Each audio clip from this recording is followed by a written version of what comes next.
எரேமியா தீர்க்கதரிசியின் புஸ்தகம் 3ஆம் அதிகாரம். ஒரு புருஷன் தன் மனைவியை தள்ளிவிட அவள் அவனிடத்திலிருந்து புறப்பட்டு போய் அந்நிய புருஷனுக்கு மனைவியானால் அவன் அவளிடத்தில் இனி திரும்பி போவானோ?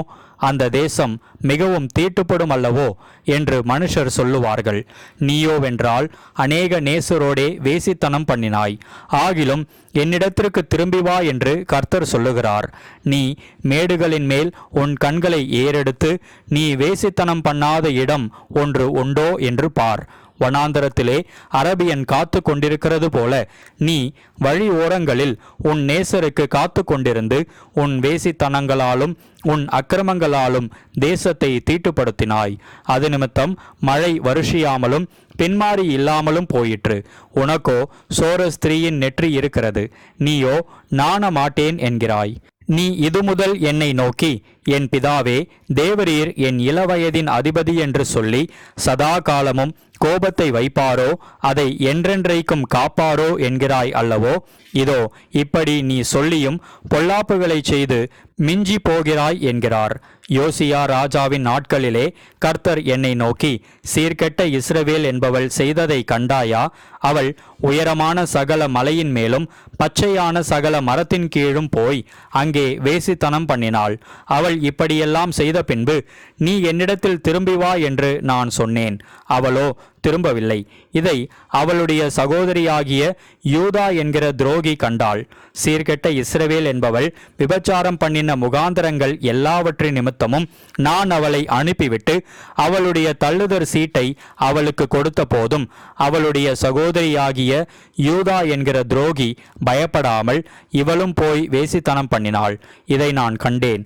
பிரசித்தமான அவளுடைய வேசித்தனத்தினாலே தேசம் தீட்டுப்பட்டு போயிற்று. கல்லோடும் மரத்தோடும் விபச்சாரம் பண்ணி கொண்டிருந்தாள் என்றார். இவைகளை எல்லாம் கண்டும் யூதா என்கிற அவளுடைய சகோதரியாகிய துரோகி கள்ளத்தனமாய் திரும்பினாலே அன்றி முழு இருதயத்தோடும் என்னிடத்தில் திரும்பவில்லை என்று கர்த்தர் சொல்லுகிறார். பின்னும் கர்த்தர் என்னை நோக்கி, யூதா என்கிற துரோகியை பார்க்கிலும் சீர்கெட்ட இஸ்ரவேல் என்பவள் தன்னை நீதியுள்ளவளாக்கினாள். நீ போய் வடதிசையை நோக்கி கூற வேண்டிய வார்த்தைகள் என்னவென்றால், சீர்கெட்ட இஸ்ரவேலே, திரும்பு என்று கர்த்தர் சொல்லுகிறார். நான் உங்கள் மேல் என் கோபத்தை இறங்க பண்ணுவதில்லை. நான் கிருபையுள்ளவர் என்று கர்த்தர் சொல்லுகிறார். நான் என்றைக்கும் கோபம் வைக்க மாட்டேன்.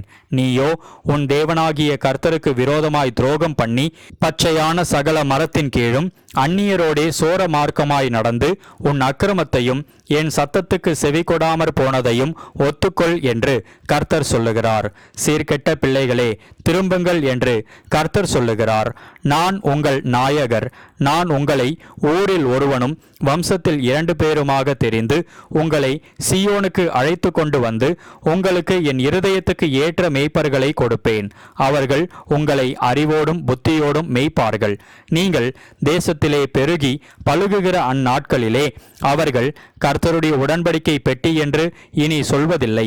அது அவர்கள் மனதில் எழும்புவதும் இல்லை. அது அவர்கள் நினைவில் வருவதும் இல்லை. அதை குறித்து விசாரிப்பதும் இல்லை. அது இனி செப்பனிடப்படுவதும் இல்லை என்று கர்த்தர் சொல்லுகிறார். அக்காலத்திலே எருசலேமை கர்த்தருடைய சிங்காசனம் என்பார்கள்.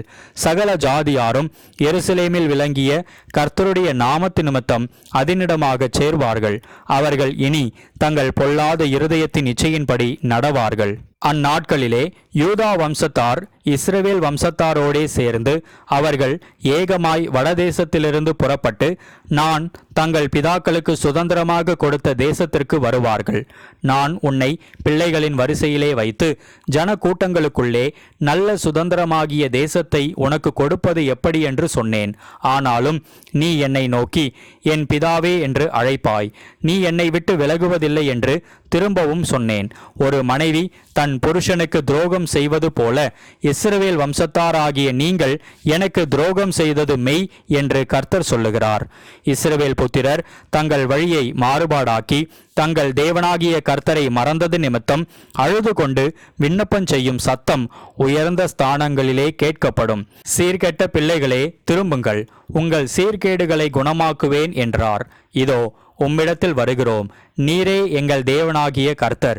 குன்றுகளையும் திரளான மலைகளையும் நம்புகிறது விருதா என்பது மெய். இஸ்ரவேலின் இரட்சிப்பு எங்கள் தேவனாகிய கர்த்தருக்குள் இருப்பது என்பது மெய்யே. இந்த லட்சையானது எங்கள் சிறு வயது முதல் எங்கள் பிதாக்களுடைய பிரயாசத்தையும் அவர்கள் ஆடுகளையும் மாடுகளையும் அவர்கள் குமாரரையும் குமாரத்திகளையும் பட்சித்து போட்டது. எங்கள் லட்சையிலே கிடக்கிறோம். எங்கள் அவமானம் எங்களை மூடியிருக்கிறது. நாங்களும் எங்கள் பிதாக்களும் எங்கள் சிறுவயது முதல் இந்நாள் வரைக்கும் எங்கள் தேவனாகிய கர்த்தருக்கு விரோதமாய் பாவம் செய்தோம். எங்கள் தேவனாகிய கர்த்தருடைய சொல்லை கேளாமலும் போனோம். எரேமியா தீர்க்கதரிசியின் புஸ்தகம் 4ஆம் அதிகாரம். இஸ்ரவேலே, நீ திரும்புகிறதற்கு மனதாயிருந்தால் என்னிடத்தில் திரும்பு என்று கர்த்தர் சொல்லுகிறார். நீ உன் அருவருப்புகளை என் பார்வையினின்று அகற்றிவிட்டால் நீ இனி அலைந்து திரிவதில்லை. நீ உண்மையோடும் நியாயத்தோடும் நீதியோடும் கர்த்தருடைய ஜீவனை கொண்டு ஆணையிடுவாய். புறஜாதிகளும் அவருக்குள் ஆசீர்வதிக்கப்பட்டு அவருக்குள் மேன்மை பாராட்டுவார்கள். யூதா மனுஷரோடும் எருசலேமியரோடும் கர்த்தர் சொல்லுகிறது என்னவென்றால், நீங்கள் முள்ளுகளுக்குள்ளே விதையாதிருங்கள், உங்கள் தரிசு நிலத்தை பண்படுத்துங்கள். யூதா மனுஷரே, எருசலேமின் குடிகளே, உங்கள் கிரியைகளுடைய பொல்லாப்பு நிமித்தம் என் உக்கிரம் அக்கினியைப் போல எழும்பி அவிப்பார் இல்லாமல் எரியாதபடிக்கு நீங்கள் கர்த்தருக்கென்று உங்களை விருத்த சேதனம் பண்ணி உங்கள் இருதயத்தின் நுனித்தோலை நீக்கி போடுங்கள். தேசத்தில் எக்காலம் ஊதுங்கள் என்று சொல்லி யூதாவில் அறிவித்து எருசலேமில் கேட்க பண்ணுங்கள். நாம் அரணான பட்டணங்களுக்கு உட்படும்படிக்கு சேருங்கள் என்று சொல்லி உரத்த சத்தமாய் கூப்பிடுங்கள். சீயோனுக்கு நேரே கொடியேற்றுங்கள். கூடுங்கள், நிற்காதிருங்கள். நான் வடக்கே இருந்து பொல்லாப்பையும் மகா சங்காரத்தையும் வரப்பண்ணுகிறேன். உன் தேசத்தை பாழாக்கி விடும்படிக்கு சிங்கம் தன் புதரிலிருந்து எழும்பி ஜாதிகளை சங்கரிக்கிறவன் தன் ஸ்தானத்திலிருந்து புறப்பட்டு வருகிறான். உன் பட்டணங்கள் குடியிராதபடி அழிக்கப்படும் என்கிறார். இது நிமித்தம் இரட்டை கட்டிக்கொள்ளுங்கள், புலம்பி அலறுங்கள். கர்த்தருடைய உக்கிர கோபம் நம்மை விட்டு திரும்பவில்லையே. அந்நாளிலே ராஜாவின் இருதயமும் பிரபுக்களின் இருதயமும் மடிந்து போம். ஆசாரியர்கள் திடுக்கிட்டு தீர்க்கதரிசிகள் திகைப்பார்கள் என்று கர்த்தர் சொல்லுகிறார். அப்பொழுது நான், கர்த்தராகிய ஆண்டவரே, உங்களுக்கு சமாதானம் இருக்கும் என்று சொன்னதினால் மெய்யாகவே இந்த ஜனத்துக்கும் எருசலேமுக்கும் மிகுதியான மோசத்தை வரப்பண்ணினீர். பட்டயம் பிராணன் மட்டும் எட்டுகிறதே என்றேன். வனாந்தரத்திலுள்ள உயர் நிலங்களிலிருந்து ஒரு தீக்காற்று என் ஜனமாகிய குமாரத்திற்கு நேராக அடிக்கும் என்று அக்காலத்திலே இந்த ஜனத்தோடும் எருசலேமோடும் சொல்லப்படும். அது தூற்றவும் மாட்டாது, சுத்திகரிக்கவும் மாட்டாது. இதை பார்க்கிலும் பலமான காற்று என் காரியமாய் வரும். இப்பொழுது நானும் அவர்களோடே நியாயம் பேசுவேன். இதோ மேகங்களைப் போல எழும்பி வருகிறான். அவனுடைய ரதங்கள் பெருங்காற்றைப் போல் இருக்கிறது. அவன் குதிரைகள் கழுகுகளிலும் வேகமானவைகள். நமக்கு ஐயோ, நாம் பாழாக்கப்படுகிறோமே. எருசலேமே, நீ ரட்சிக்கப்படும்படிக்கு உன் இருதயத்தை பொல்லாப்பற கழுவு. எந்த மட்டும் அக்கிரம நினைவுகள் உன் உள்ளத்திலே தங்கும். தானிலிருந்து ஒரு சத்தம் வந்து செய்தியை அறிவிக்கிறது. எப்ராயீமின் மலையிலிருந்து வந்து தீங்கை பிரசித்தம் பண்ணுகிறது. ஜாதிகளுக்கு அதை நீங்கள் பிரஸ்தாபம் பண்ணுங்கள். இதோ காவற் சேவகர் தூர தேசத்திலிருந்து வந்து யூதாவுடைய பட்டணங்களுக்கு விரோதமாய் உரத்த சத்தமிடுவார்கள் என்று எருசலேமுக்கு கூறுங்கள். அதற்கு விரோதமாய் அவர்கள் வயல்வெளிகளின் காவற்காரரை போல சுற்றிலும் இருப்பார்கள். அது எனக்கு விரோதமாய் கலகம் செய்தது என்று கர்த்தர் சொல்லுகிறார். உன் நடக்கையும் உன் கிரியைகளுமே இவைகளை உனக்கு நேரிட பண்ணின. இது இத்தனை கசப்பாயிருந்து உன் இருதயம் மட்டும் எட்டுகிறதற்கு காரணம் உன் பொல்லாப்பு தானே. என் குடல்களே நோகிறது. என் உள்ளம் வேதனைப்படுகிறது. என் இருதயம் என்னில் கதறுகிறது. நான் பேசாமல் அமர்ந்திருக்க கூடாது. என் ஆத்துமாவே, எக்காலத்தின் சத்தத்தையும் யுத்தத்தின் ஆர்ப்பரிப்பையும் கேட்டாயே. நாசத்துக்கு மேல் நாசம் வருகிறதாக கூறப்படுகிறது. தேசமெல்லாம் பாழாகிறது. அசுப்பிலே என் கூடாரங்களும் ஒரு நிமிஷத்திலே என் திரைகளும் பாழாக்கப்படுகிறது. நான் எதுவரைக்கும் கொடியை கண்டு எக்காலத்தின் சத்தத்தை கேட்பேன்? என் ஜனங்களோ மதியற்றவர்கள், என்னை அவர்கள் அறியாதிருக்கிறார்கள்.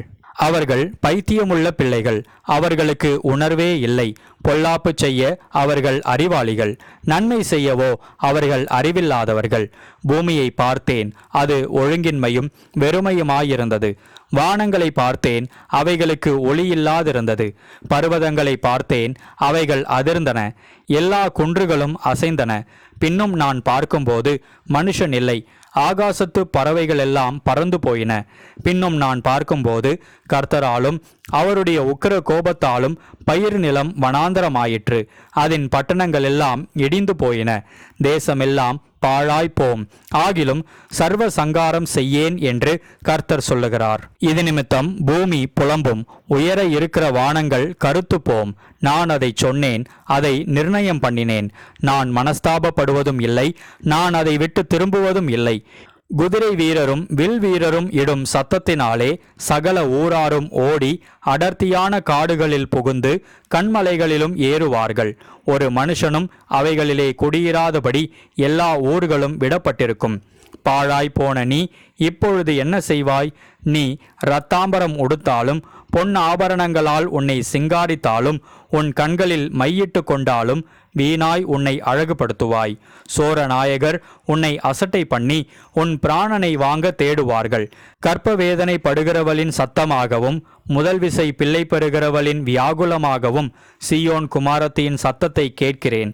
அவள் பெருமூச்சு விட்டு தன் கைகளை விரித்து, ஐயோ, கொலை பாதகர்களாலே என் ஆத்துமா சோர்ந்து போகிறதே என்கிறாள்.